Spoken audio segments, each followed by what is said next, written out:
The number one question I get, and it's been the number one question or inquiry that I have gotten for years, is Jimmy, how do I grow on YouTube? Jimmy, how do I launch a channel? How do I get to 100 subs? How do I get to 1,000 subs? What am I doing wrong? Why can't I grow? Is YouTube against me? Is it pure luck to blow up on YouTube?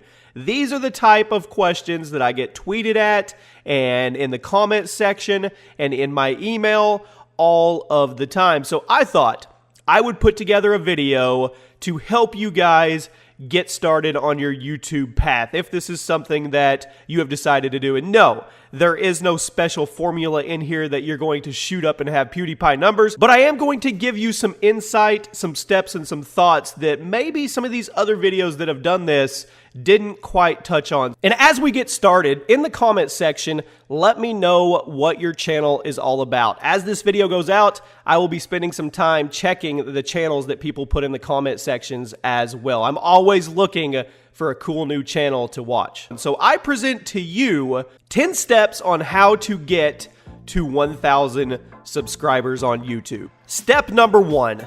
Upload consistently. And you're probably saying, come on, Jimmy, we've all heard this one. This isn't anything special. No, it's not, but it is a foundation of how you can grow a channel. If you look at the successful channels out there, most of them rely on consistent uploads, whether that be daily uploads, 2 daily uploads. I see some bigger channels that do 5 daily uploads or even bi-daily uploads. So they upload every other day. But whatever they do, their schedule is consistent. I have seen so many channels die over the years. I'm going to take a week off. I'm not feeling it. I'm going to take a month off. I'll come back and I'll hit it super hard when I'm ready. And the second they do that, their channel suffers. There used to be a time on YouTube where you could upload 1 to 2 videos a week if you were a big channel and you could sustain, but it's not that way anymore. There may be a very, very special small group that can do it, but for the most part, it's consistency and repetition because people want to see what they want to see. And if they don't see what they want to see from you,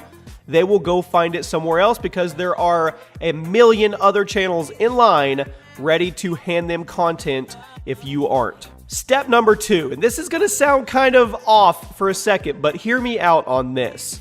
Trending topics and clickbait. Now, what do I mean by that? Now, if you want to do your channel and you are a fan of growing roses in a garden, then by all means, go grow roses in a garden. But that doesn't seem to be a very popular topic right now on YouTube. So what do I mean by trending and clickbait? You need to focus on trending topics and clickbait. Now, hold on, Jimmy. What do you mean clickbait? How dare you tell people that the way to grow their channel is clickbait? Let's get in reality, people, okay? I want you to come with me for just a second, and I want you to look. All of the big channels have figured out ways to incentivize people to click on their videos. Now, I am not saying clickbait in the terms of lying about your content, but it is a special art when you can make your thumbnail and your title coexist with the content in the video and make people want to click on it. You want them to click on it. It's no different than when somebody goes to Walmart and they go to the checkout and all of those candy bars and packs of gum are lined there at a certain level. They paid somebody to study on what certain height level and where to put those within hand's reach because people are impulsive and they will buy it. It is no different than the YouTube sub box. People are impulsive. They will click on something that they feel they want to know what's actually going on with that story behind the thumbnail. So figure out how to involve your content with trending topics that people want to watch. Remember, you want to get to 1,000 subs. You need to be putting out content that is interesting to people, and you may have your special genre that you want to do, but you got to figure out a way to mix the trending topics with your content. And with that, you need to know how to title and how to actually clickbait. I hate the word clickbait because it's more about creativity. The ones that are clickbait that are bad are the ones that just they give you false information. There's nothing in context with their content relevant with their thumbnail and title. Those are bad, but somebody that's creative to get you to click on a video with a cool thumbnail and a title that is relevant, to me, that is perfect. If you guys would like a focused video on exactly that, how to title, tag and thumbnail your videos and focus on trending topics? Let me know in the comment section and we could do that as a follow-up video to this one. Step number 3 on your road to 1,000 subscribers. People like to judge on the end result of where a YouTuber is, but people rarely see the grind that went into where that YouTuber got where they're going. What I mean by that is everybody sees PewDiePie, or everybody sees KSI, or your favorite vlog channel, or Rooster Teeth, and people don't put that with all the hard work and the grinding that these channels did for years. Most of these big channels have been YouTubing for multiple years. We're talking over 5 years. Yes, there are some that hit lightning in a bottle and they go viral, but for the most part, your dedicated channels that are out there have been grinding for years, and people tend to forget that. So when you're looking up at all these massive channels,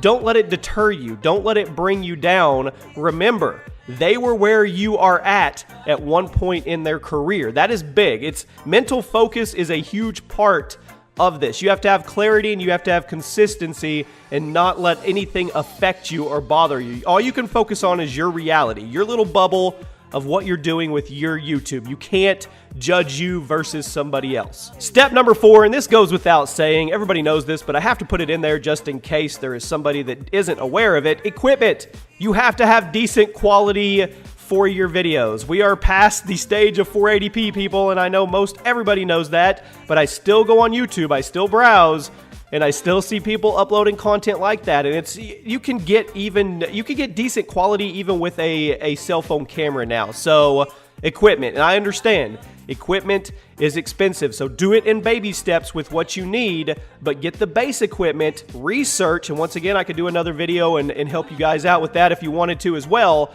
But there is equipment out there that is affordable. You don't have to go out and get the $1,000 mic that your favorite YouTuber has, or this amazing camera that this guy has. There is equipment out there that you can use that is affordable. So budget shop. There is nothing wrong with budget shopping. I know you want to have that gaming setup or that YouTube setup and let everybody see it, but that's for a different time. That's for down the road. Don't focus on that right now. Step number 5. There are no original ideas. Well, there may be occasionally, but they're very, very rare. Most ideas have been used and reused and rehashed and turned around and manipulated into something else, and that's okay. They aren't really around anymore because we're on the internet. We have access to everything, but it is okay for you to put your spin on a popular idea. There is nothing wrong with that. Forget all the people that say, oh, don't copy his content, or you're just doing what he did. If you see something fun like a top 10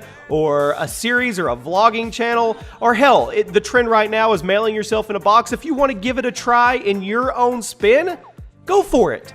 Don't listen to people. You can do what you want. Just put your spin on it. A perfect example is my top 10 series. I in no way created top 10s at all.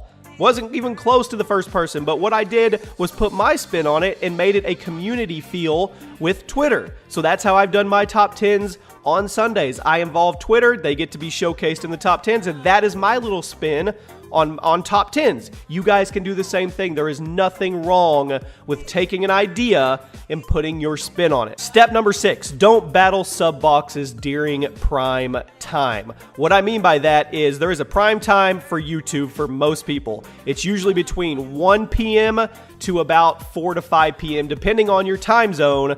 That is when the bulk of the videos go up. As a small channel, don't battle that primetime sub box placement. You're not going to win. You're just going to get swallowed up. So check your analytics, dive into your analytics, see who's watching, see when they're watching, and then upload off a time that you can get away with that's not during prime time. Go during an off-peak time. Now, you may not get as many views, okay?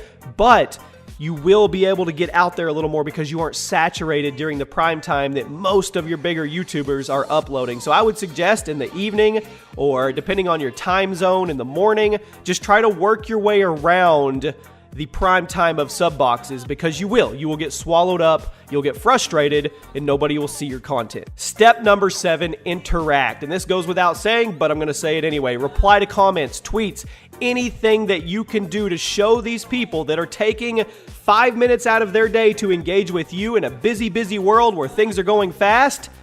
Show them that you actually care. Engage with them. That is one thing I have always done and I will continue to do, is engage with my viewer base. It is the most important thing because they're there for you.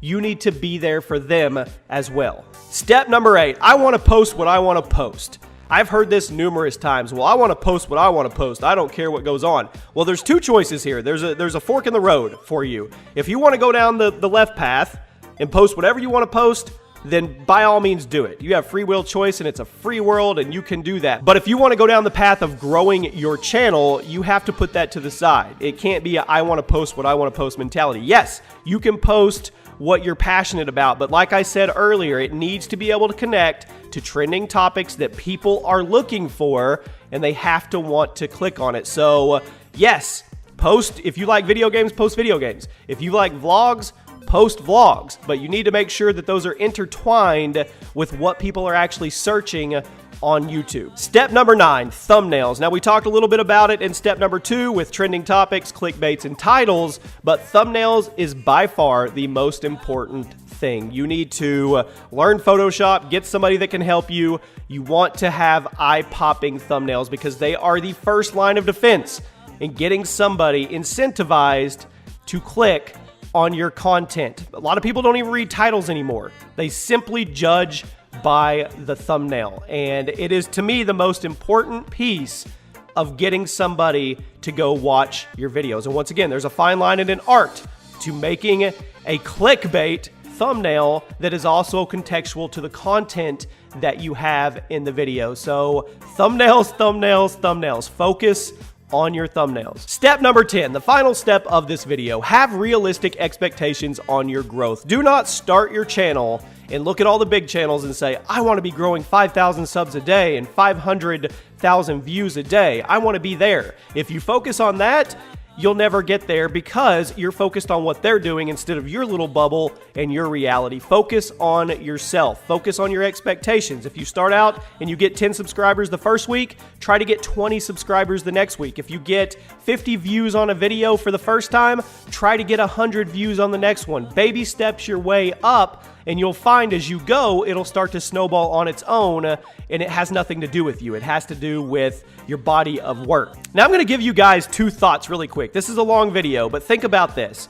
1, you have an advantage being small. I know that sounds crazy, and YouTube is just a whirlwind of crap right now, and nobody knows how to figure out the algorithm, so on and so forth. But if the algorithm is what people are saying it is, and it's got to do something with click-through rate of your subs, it is advantageous for smaller channels because they don't have all of those dead subscribers. So you may be an advantage by being small. If you build that core base and they come back every video and watch, you are going to see some growth. You're going to see some snowball effect as you go if you stay consistent. And the other little piece of advice from me to you is group up. Find people that have the same focus and drive as you that are around your size. There's a reason that the Sidemen do so well, or the FaZe Clan does so well, or the TK House, or all these little groups. They're not little anymore, but these groups of people that work together with their content and they help each other grow. So if you can, find people around your size that want to collab and intertwine. One shout out doesn't do it anymore, people.